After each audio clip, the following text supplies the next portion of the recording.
न मुझे किसी ने भेजा है, न मैं यहाँ आया हूँ। मुझे तो माँ गंगा ने बुलाया है।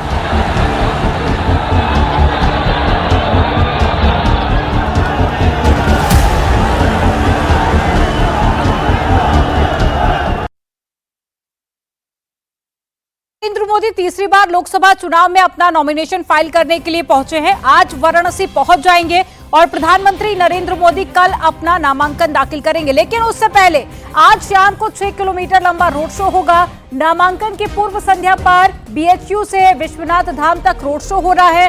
रोड शो में CM Yogi Adityanath, UP BJP अध्यक्ष भूपेंद्र चौधरी भी पीएम के साथ में मौजूद नजर आएंगे। करीब 3.5 घंटे तक रोड शो चलेगा। और आपको बता दें कि मदन मोहन मालवीय चौक पर मालवीय जी की प्रतिमा पर सबसे पहले माल्यार्पण करेंगे और उसके बाद में रोड शो की शुरुआत होगी। 500 मोटरसाइकिल भी इसमें मौजूद रहेंगी रोड शो में और 12 जगह पर स्वागत द्वार भी बनाए गए हैं। प्रधानमंत्री मोदी पर फूलों की बारिश की जाएगी। 110 पॉइंट भी बनाए गए हैं जहां पर लोग प्रधानमंत्री नरेंद्र मोदी का स्वागत भी करेंगे और रोड शो में मिनी भारत की झलक भी आज आपको देखने को मिलेगी। तो तकरीबन 5 बजे का समय होगा जब रोड शो की शुरुआत हो जाएगी। 8 साढ़े 8 बजे तक रात को रोड शो चलेगा। 6 किलोमीटर लंबा ये रोड शो है जिसको लेकर वाराणसी के कोने कोने को सजाया गया है। तस्वीरें भी हम आपको दिखा रहे हैं। ये तस्वीरें आप देखिए, कुछ पहले की तस्वीरें भी आपको दिखा रहे हैं। जब प्रधानमंत्री नरेंद्र मोदी वाराणसी पहुंचते हैं तो बनारस की जनता खुले दिल से उनका स्वागत भी करती है। और साथ ही दूसरी तस्वीर हम आपको दिखा रहे हैं। ये वही रथ तैयार किया गया है जिसमें सवार होकर प्रधानमंत्री नरेंद्र मोदी आज रोड शो करने वाले हैं। तीसरी तस्वीर आपको दिखा रहे हैं, काशी की सड़कों को सजाया गया है, विशेष साज सज्जा यहां पर की गई है।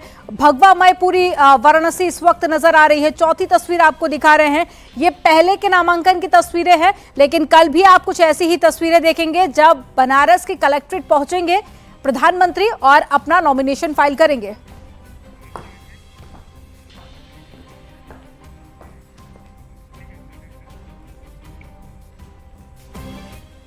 और प्रधानमंत्री नरेंद्र मोदी का उनके संसदीय क्षेत्र वाराणसी में होने वाला रोड शो कई मायनों में बेहद खास माना जा रहा है, जिसका रोड मैप भी तैयार हो चुका है।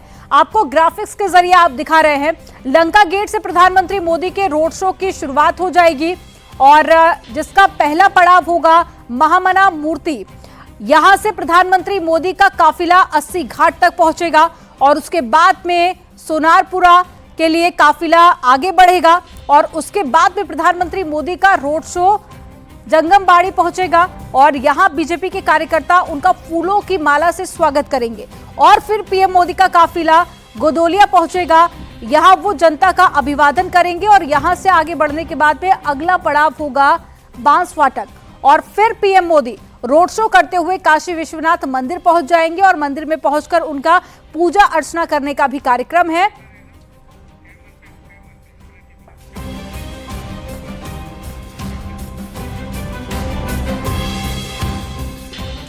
लोकसभा चुनाव 2024 में भी वाराणसी देश की सबसे हॉट सीट है, क्योंकि इस सीट से खुद प्रधानमंत्री नरेंद्र मोदी तीसरी बार मैदान में हैं और इस सीट पर अब तक 17 बार चुनाव हुए हैं, लेकिन अब तक एक बार भी समाजवादी पार्टी और बहुजन समाज पार्टी को जीत नहीं मिली है। इस सीट पर सबसे ज्यादा जीत बीजेपी और साथ ही कांग्रेस पार्टी की रही है। साल 2014 और 2019 में प्रधानमंत्री मोदी ने नामांकन से पहले विशाल रोड शो किया था और साल 2019 के आम चुनाव में प्रधानमंत्री को 6,74,000 वोट मिले थे। यानी कि इस सीट पर बीजेपी ने 63.9% वोट हासिल किए थे और साथ ही इसे प्रधानमंत्री की एक बड़ी जीत माना जा रहा था।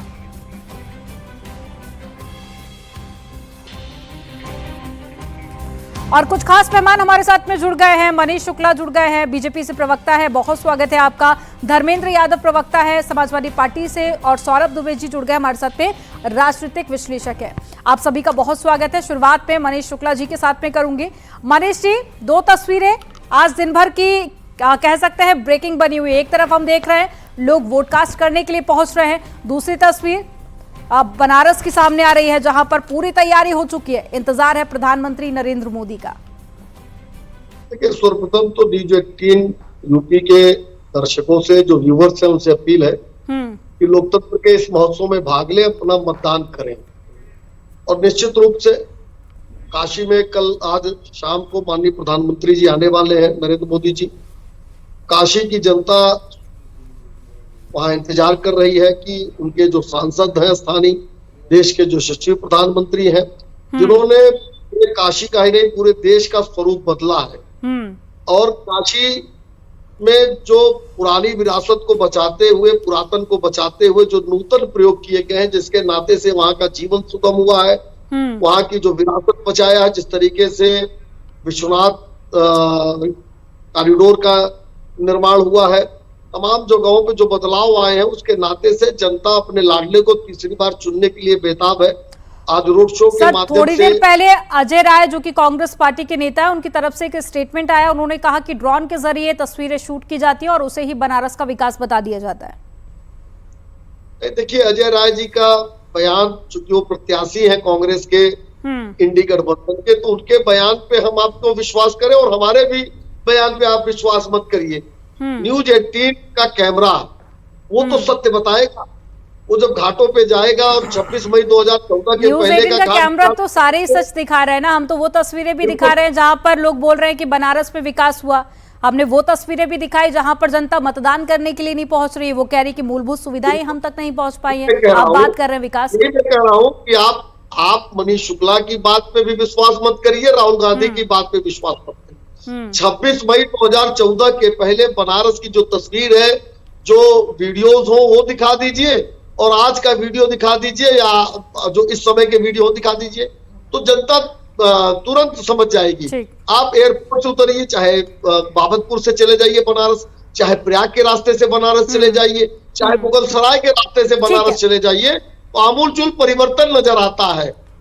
लेकिन मनीष जी, जहां पर लोग मतदान नहीं कर रहे हैं, मतदान का बहिष्कार कर रहे हैं, उस पर भी आप अपनी बात रखिए। और इसके अलावा वोट प्रतिशत की हम बात कर ले तो पहले फेज में, दूसरे फेज में, तीसरे फेज में, अब चौथा फेज है, लेकिन अभी तक आप देखिए 11 बजे तक सिर्फ 27% मतदान हुआ है। बाकी सारे स्टेट की अगर हम कंपैरिजन करके देखें तो उत्तर प्रदेश में बहुत कम वोटिंग हुई है।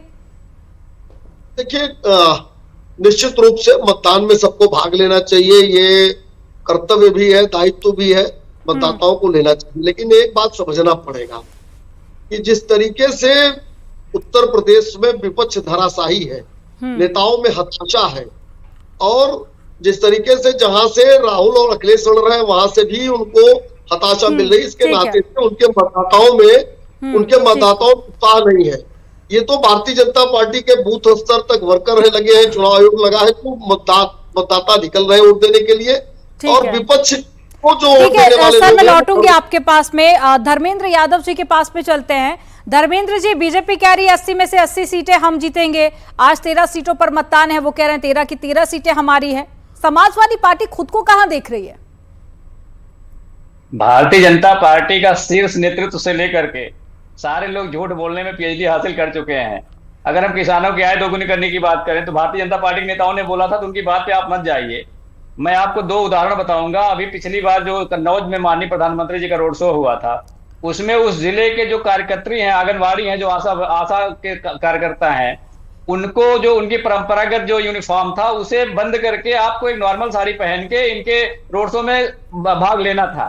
तो भारतीय जनता पार्टी को भीड़ बढ़ाने के लिए जो सरकारी कर्मचारी हैं उनको इस्तेमाल करना पड़ रहा है। इससे पता चल रहा है कि भारतीय जनता पार्टी कहां पे जाके खड़ी है। हताशा भारतीय जनता पार्टी खेमे में है। भारतीय जनता पार्टी आज काशी की जो आप बात कर रही हैं, उस काशी में जब नरेंद्र मोदी जाएंगे, काशी की जो बेटी है जिसको भारतीय जनता पार्टी के 3 नेताओं ने उसकी अस्मिता लूटी थी, और आईआईटी जैसे संस्थान सुरक्षित नहीं है अगर काशी में, तो आप ये बात समझ सकती हैं कि इस तरह का जंगल राज और गुंडा राज भारतीय जनता पार्टी की सरकार में है। मैं बाकी जगहों का जिक्र नहीं कर रहा हूँ, मणिपुर का जिक्र नहीं कर रहा हूँ आपसे, मैं उन्नाव का जिक्र नहीं कर रहा हूँ, मैं हाथरस का जिक्र नहीं कर रहा हूँ, मैं अजय मिश्रा टेनी के जो सुपुत्र हैं जो गाड़ी से रौद दिए थे 8 लोगों किसानों को, मैं लखीमपुर खीरी का जिक्र नहीं कर रहा हूँ। पूरे देश में जिस तरह से भारतीय जनता पार्टी ने देश के अलग अलग सेक्शन, महंगाई, बढ़ती बेरोजगारी, ये मुद्दे सर आप विधानसभा चुनाव, उससे पहले 2019 में इलेक्शन हुए तब से उठाते आ रहे हैं, लेकिन जनता पर उतना असर नहीं होता। अभी भी लोगों से जब बातचीत हो रही है तो वो कह रहे हैं हम विकास के नाम पर, राष्ट्र के नाम पर वोट कर रहे हैं। मैं लौटूंगी आपके पास में, लेकिन सौरभ दुबे जी, वोटिंग प्रतिशत पे पहले बात कर लेते हैं कि 27% मतदान हुआ है। कई सारे फैक्टर हम इसके पीछे भी देखते हैं, कई सारे एक्सपर्ट्स दावा कर रहे हैं, लेकिन बाकी सारे अगर स्टेट का हम देखें आंकड़ा अभी तक का, तो उत्तर प्रदेश में काफी कम वोटिंग हुई है, इसे आप कैसे देखते हैं? नहीं, देखिए, इस बार वोटिंग परसेंटेज जो है वो लगातार पहले चरण से ही कम रहा है। अब उसका कारण पहले पिछले जो 3 चरण हुए तो उसमें बताया जा रहा था कि हो सकता है गर्मी बहुत अधिक पड़ रही है अप्रैल के महीने में, मई के महीने में, तो उस वजह से जो है वो उसका असर पड़ रहा हो। बट मुझे लगता है कि कहीं ना कहीं जो है जो वोटर है वो घरों से जो है वो निकल नहीं रहा है, और भारतीय जनता पार्टी और प्रधानमंत्री नरेंद्र मोदी और आपका चैनल भी लगातार, और मैं भी स्वयं जो